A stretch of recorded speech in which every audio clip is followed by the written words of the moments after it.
Boa tarde, pessoal.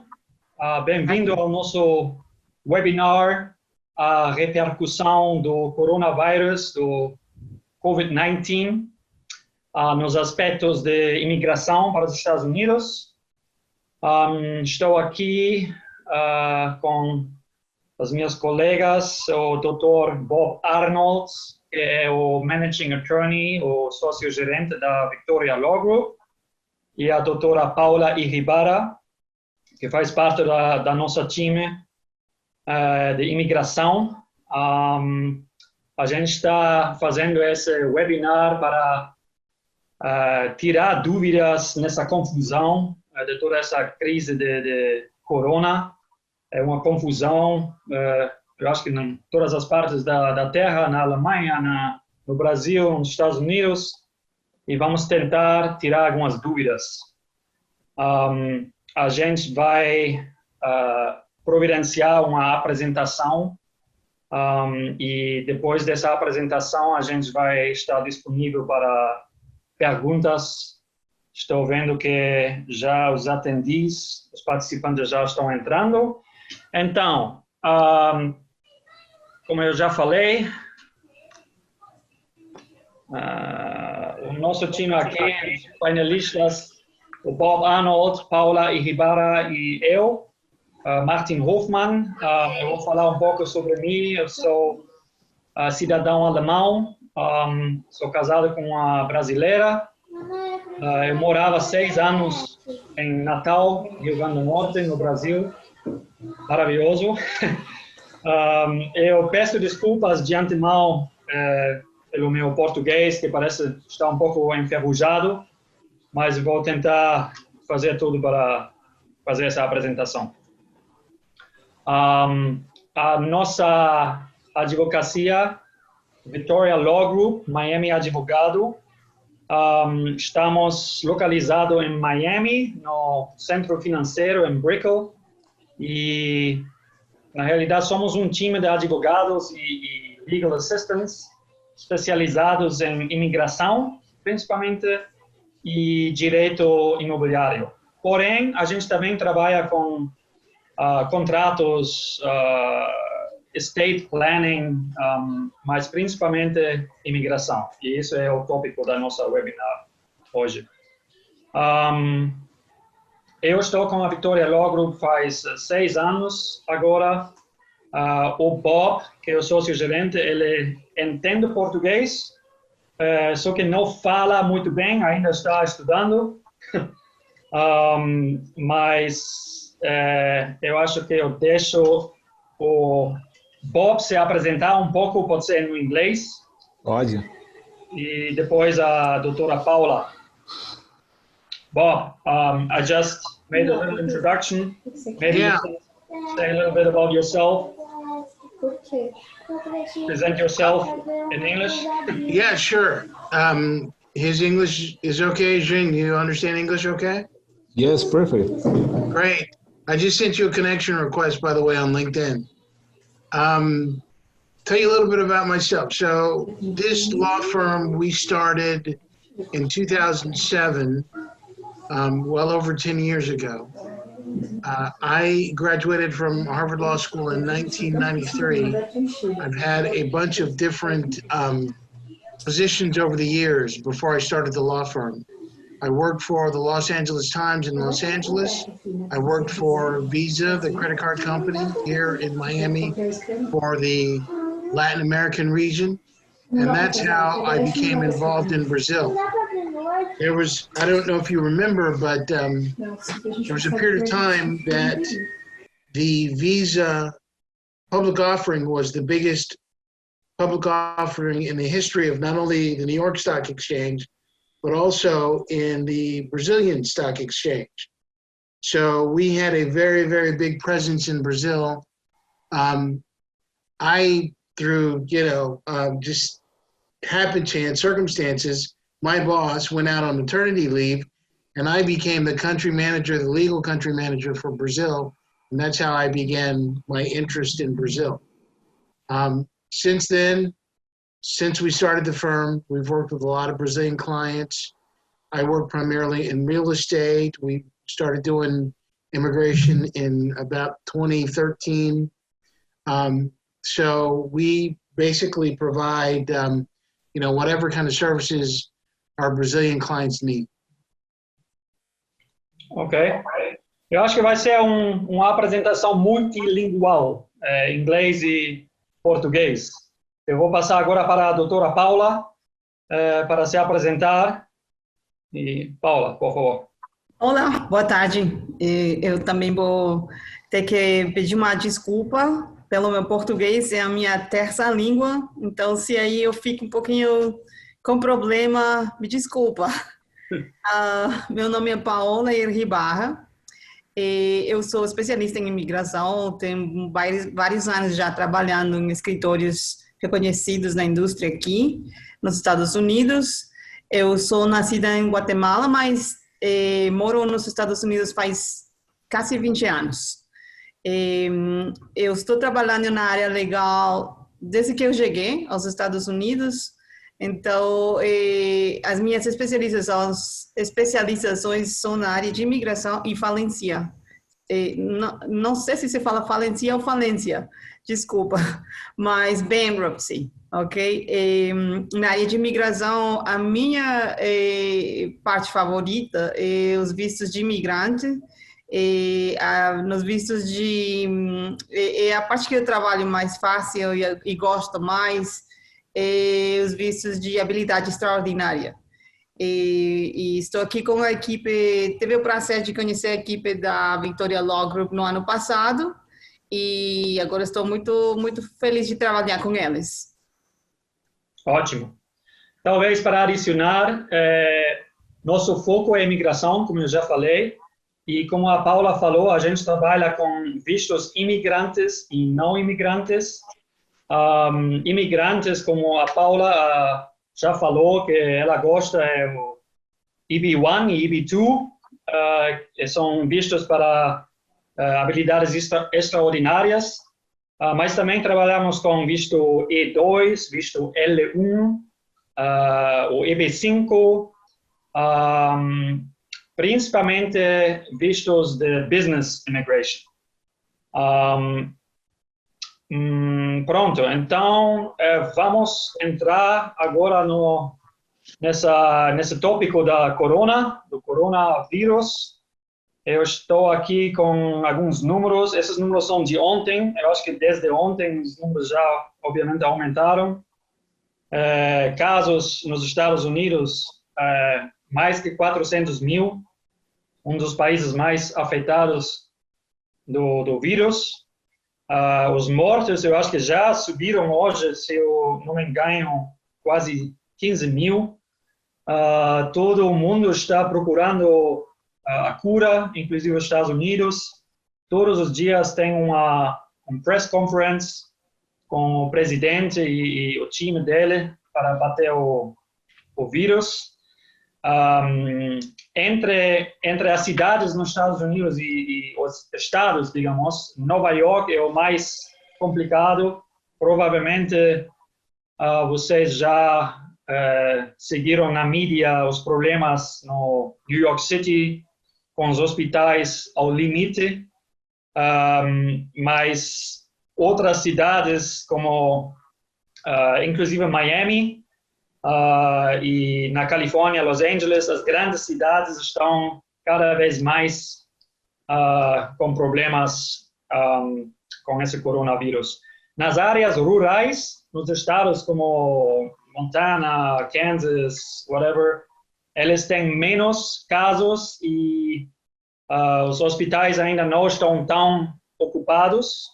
Porém, como pode ver com o estado de Louisiana, New Orleans, novos hotspots, novos centros podem surgir a qualquer momento.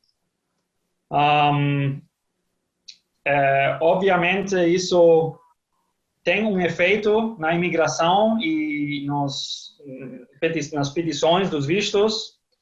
A Paula agora vai falar sobre essas medidas de prevenção que tanto o estado de Flórida, que o nosso foco é Flórida e Miami, mas também no país inteiro, nos Estados Unidos, que eles estão fazendo para combater essa crise e o vírus. E pronto, eu passo para a Paula fazer Sim, como você bem falou, Martin, essas medidas de prevenção estão sendo e continuam sendo instituídas através do país, ao largo do país. Em quase todos os estados já tem alguma forma de restrições.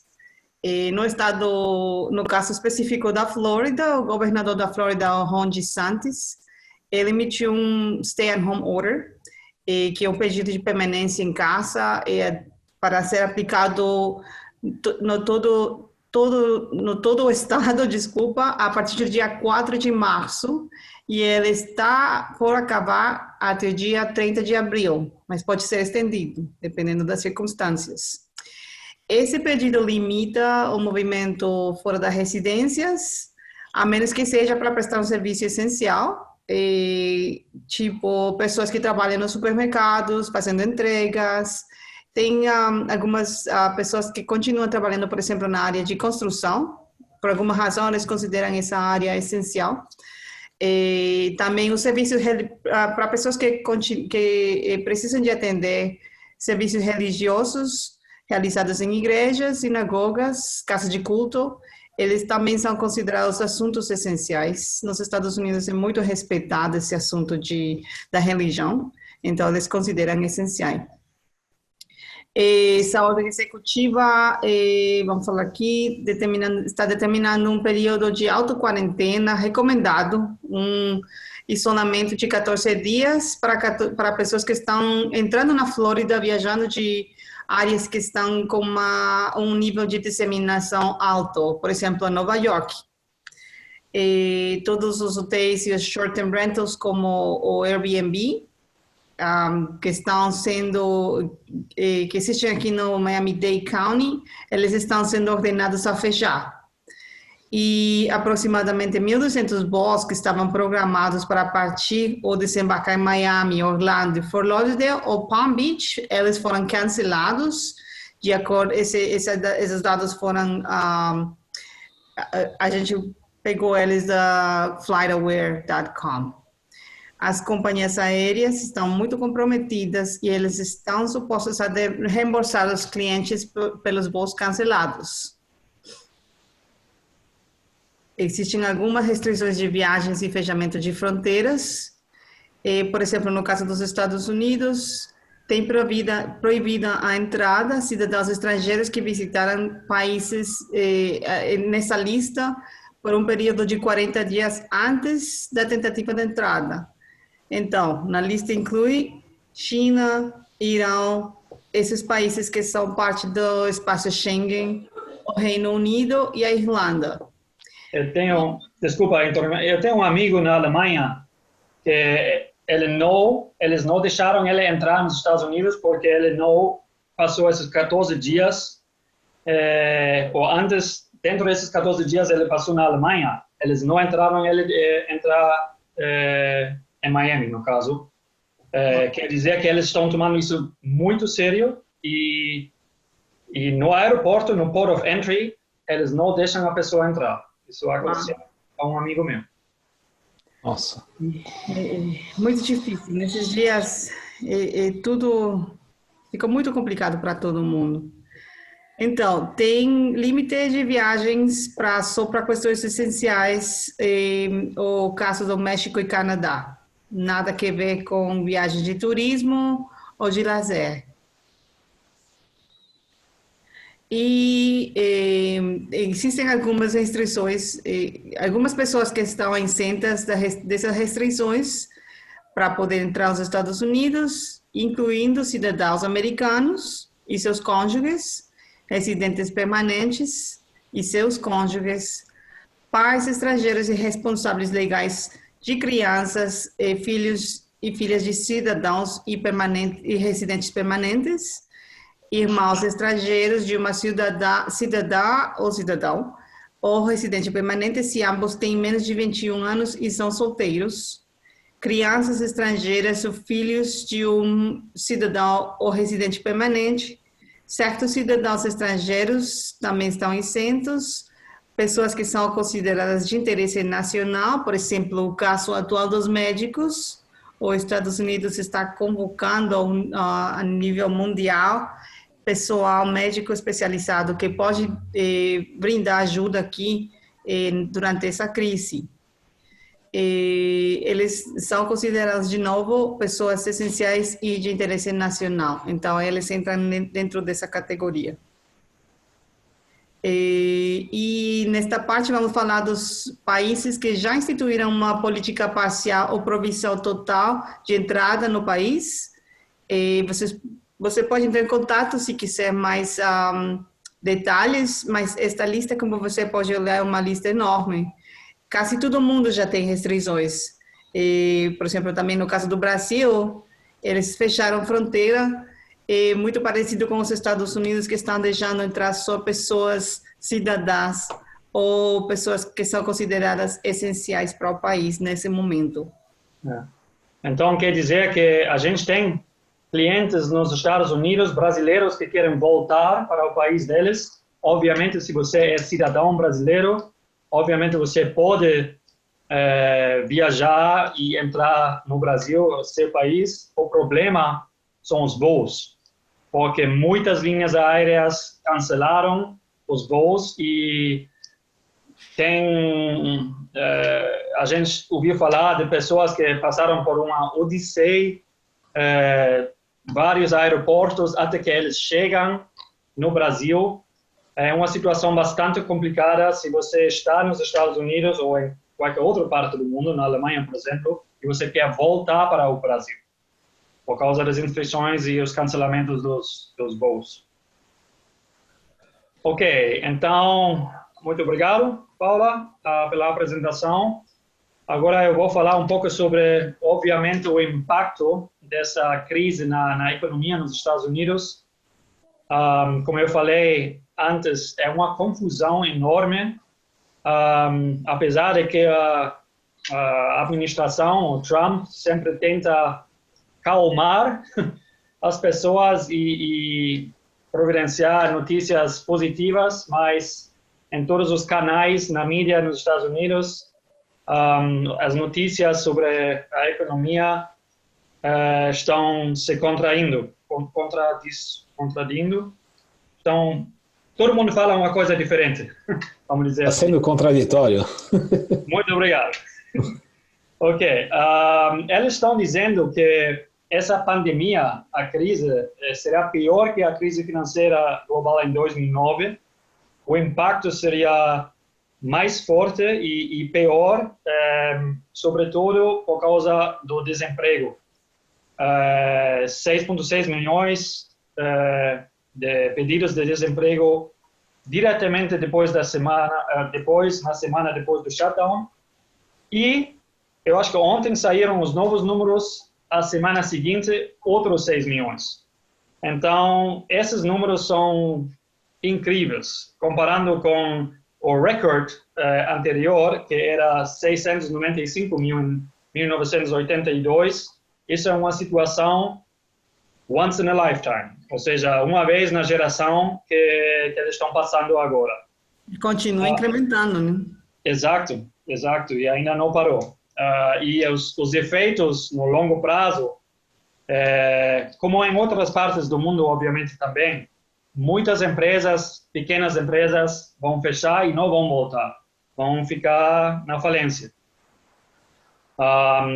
Como um efeito, a taxa de desemprego saltou para 4,4%, porém, o Federal Reserve Bank havia previsto que essa taxa de desemprego poderia chegar até 10 a 15%, que seria um desastre.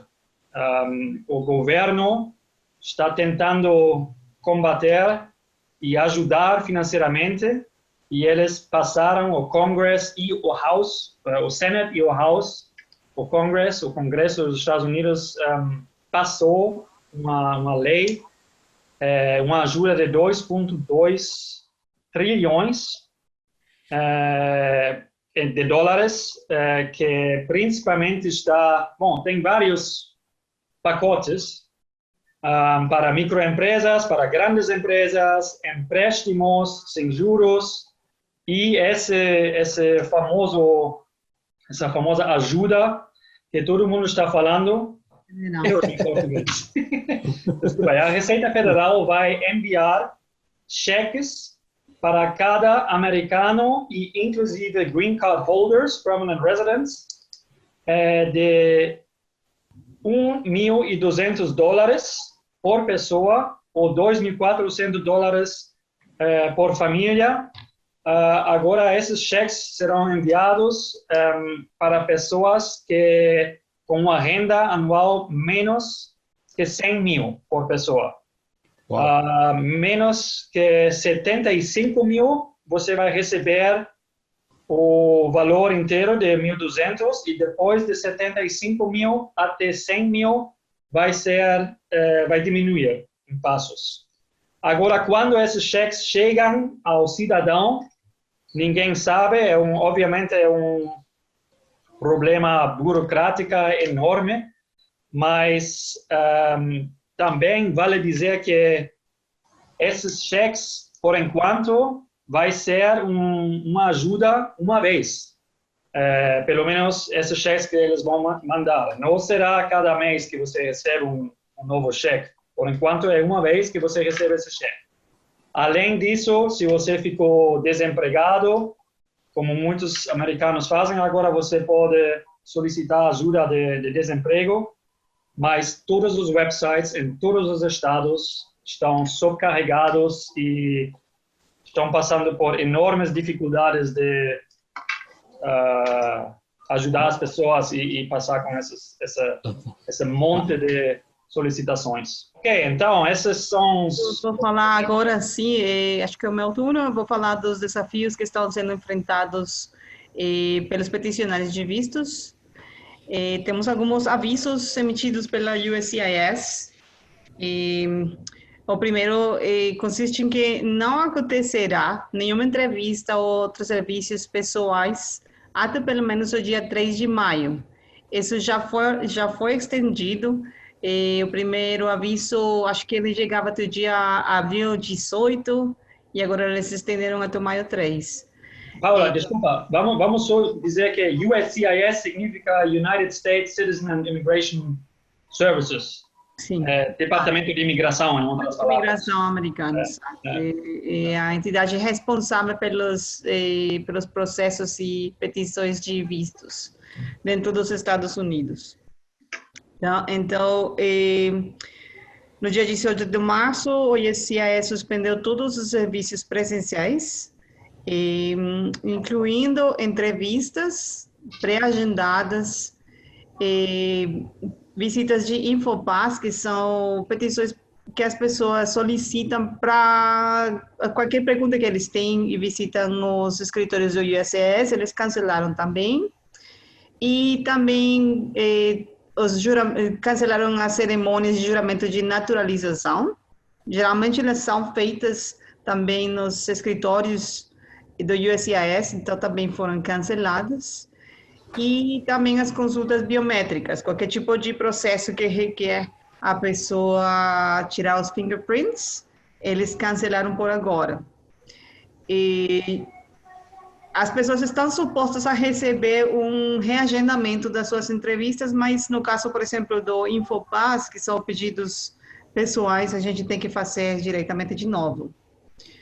Também os centros de serviços e caixas postais do USCIS, eles continuam aceitando pedidos, quer dizer, qualquer pessoa que quiser apresentar uma petição de visto neste momento, pode continuar fazendo, eles estão recebendo essas solicitudes.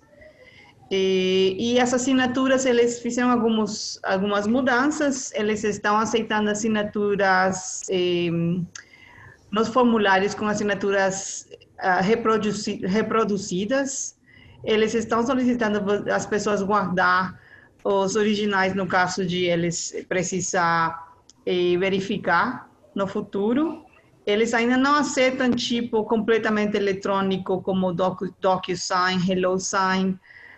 Eles estão requerendo que pelo menos seja escaneado. Assinatura. Wet signature, né? Seja... Wet signature. Ok. ok? Então, estão suspendido o premium processing, quer dizer, as pessoas que estavam pensando fazer um pedido e tentar pegar uma resposta em 15 dias, eles não podem fazer neste momento, ainda não tem data de quando isso vai voltar. O USCIS ainda não fez nenhum aviso enquanto a isso, então fica suspendido até o próximo aviso. O visto de imigrante pode ser emitido por um período de validade não superior a 6 meses. Se um visto de imigrante tiver sido emitido, mas o solicitante não puder viajar por conta das restrições de viagem relacionadas com o coronavírus, o consulado pode reemitir o visto. Ok, sim. Então, tudo vai ter que ser reagendado. Os peticionários que receberam um RFI quer dizer que o USCIS está solicitando mais informações para eles poder continuar com os análises dos pedidos, dos vistos, ou uma notificação de que o pedido seria possivelmente negado. Tem mais tempo agora para fazer uma resposta para poder enviar esses documentos extras que eles estão solicitando ou informações. Tem hasta 60 dias mais e continua sendo considerado ao tempo. E isso não afeta os aplicativos para extensões de estadia, quer dizer, as pessoas que estão aqui podem continuar fazendo esses pedidos para estender a sua estadia aqui sem eles ser considerados fora de status. Os pedidos de autorização de emprego também continuam sendo emitidos. De fato, um dos nossos clientes recebeu hoje o seu permisso de trabalho. E foi relativamente muito mais rápido que no passado. Esse pedido foi solicitado 60 dias atrás. Não Geralmente ele estava tomando de 90 até 120 dias e ele já recebeu. Isso, a gente vai falar sobre isso mais tarde. Em toda essa confusão, toda essa crise com relação à imigração, também tem dicas, ou seja, casos positivos que podem trabalhar a favor do peticionário. Mas vamos falar sobre isso mais tarde. Ok, Paula, muito obrigado. Agora estamos aqui com as recomendações e táticas. Como a gente já falou, não, a gente na realidade não falou sobre isso. Se você é turista agora nos Estados Unidos, você é brasileiro e tem um visto B1 ou B2, de turismo ou negócio, que normalmente está emitido por 6 meses. Se você tem dificuldades de voltar para seu país e você está mais ou menos preso nos Estados Unidos... Eu acho que o Márcio deve estar entrando, o sócio também. O Luiz e o Márcio. O Márcio deve estar entrando aí. Ok, ótimo. Ótimo. Seja bem-vindo, todo mundo. Ok, você está nos Estados Unidos num visto B1, B2, você é brasileiro, você, digamos, tinha um voo que foi cancelado, você agora pode solicitar uma extensão do seu I-94, que é seu status. Agora, o importante é que você solicita essa extensão antes da expiração. E tem um formulário dedicado a isso, que a gente pode ajudar, obviamente, com isso, é fácil. E eles, agora mesmo, obviamente, por causa da crise, estão mais flexíveis, digamos, mais abertos nessas situações especiais. Porém, é muito recomendável que você faça essa extensão em vez de simplesmente ficar out of status, fora do seu status, que poderia ter um efeito negativo no seu record, né, com o USCIS. Então, a gente sempre recomenda fazer isso antes da expiração. O parecido com participantes do ESTA, países europeus, principalmente, que normalmente têm 90 dias para ficar nos Estados Unidos como turista. Tem vários aspectos que você tem que ver. você, igual como com o visto B1, B2, você tem que provar que seu voo foi cancelado. Você deveria apresentar na sua petição, mas essa petição é diferente com o B1, B2, porque uma extensão não é permitido com esta. O processo é um pouco diferente, se chama uma partida satisfatória, que você teria que solicitar dentro de 30 dias. O processo é um pouco mais complicado. Na realidade, para brasileiros é mais fácil essa extensão do visto B1, B2. Porém, eles também estão mais flexíveis agora nessas situações, com pessoas que estão presas nos Estados Unidos. Você tem que apresentar seu I-94, seu passaporte e uma prova que seu voo foi cancelado. Nosso escritório ajuda com isso.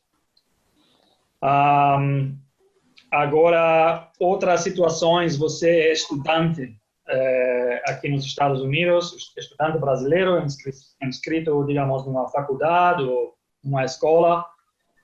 Normalmente, as regras são muito estritas em que você pode fazer e o que você não pode fazer. Uma das alterações é aulas online, que normalmente são limitados para cada estudante. Agora, eles aumentaram esse número bastante, obviamente, porque todo mundo está fazendo agora aulas online. As faculdades não têm mais classe com pessoas. Também, como muitos estudantes, não somente brasileiros, em geral, passam por problemas financeiros também, eles estão mais flexíveis e mais abertos com relação ao Employment Authorization Document, ou seja, o permisso de trabalhar como estudante, que normalmente também está muito restrito. Agora eles estão mais flexíveis. Agora na realidade, o momento, se você quer trabalhar fora dos seus estudos, agora é o momento de solicitar isso, por causa dessa crise.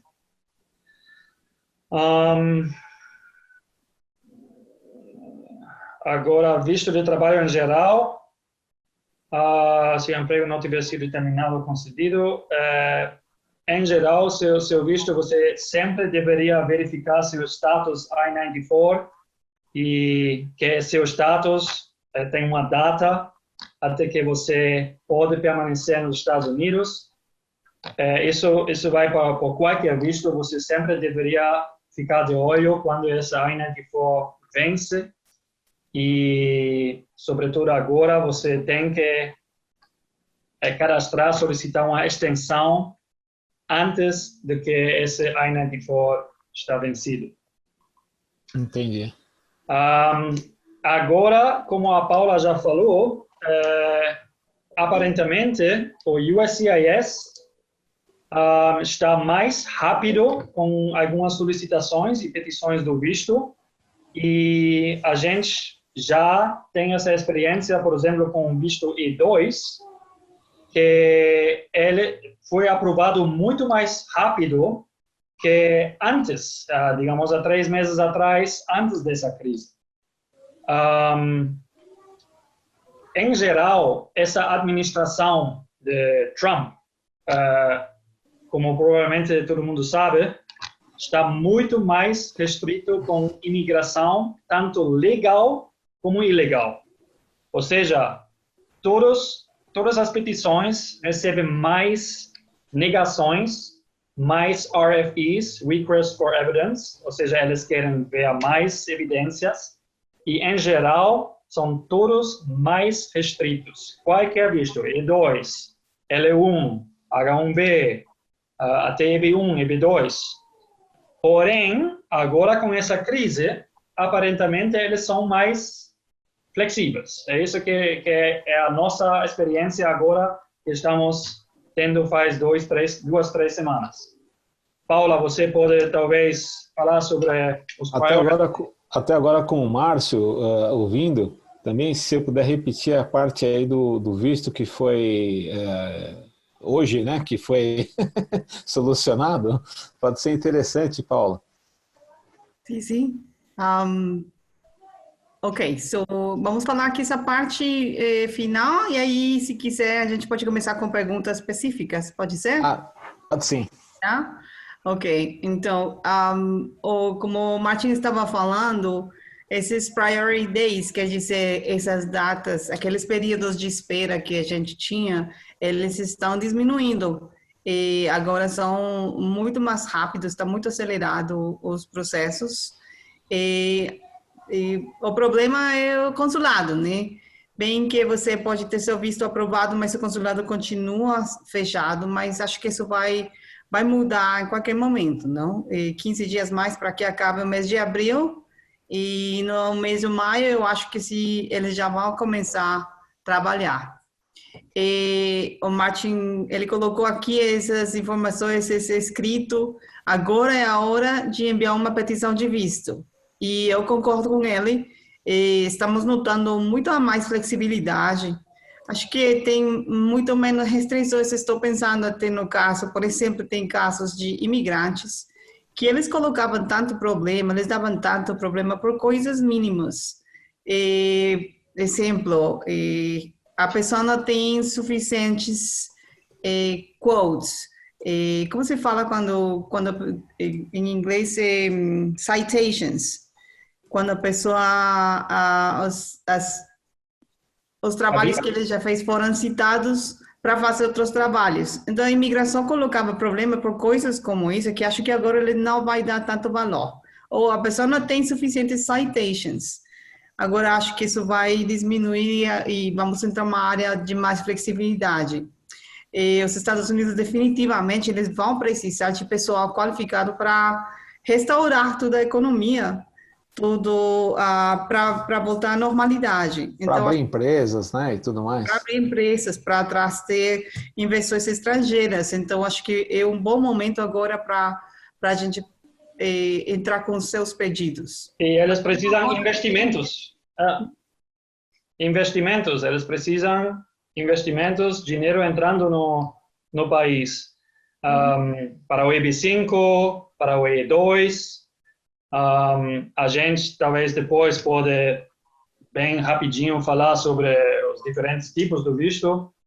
O que eu estou olhando aqui que é interessante com relação a priority dates. EB1 e EB2 agora para Brasil, no caso, que é a categoria All Chargeability Areas except those listed, que não seja China, Índia, México, Philippines, Honduras. Ou seja, Brasil agora é current, que antigamente, 2 meses atrás, no outro boletim, não era current para EB1, correto? Sim, eles estão diminuindo esses períodos, como eu falei. O que significa, talvez você possa explicar o que significa isso, sabe? Priority date, quando um visto está disponível para o solicitante. Exatamente. Isso é que se você é aprovado, você pode pegar seu green card de imediato.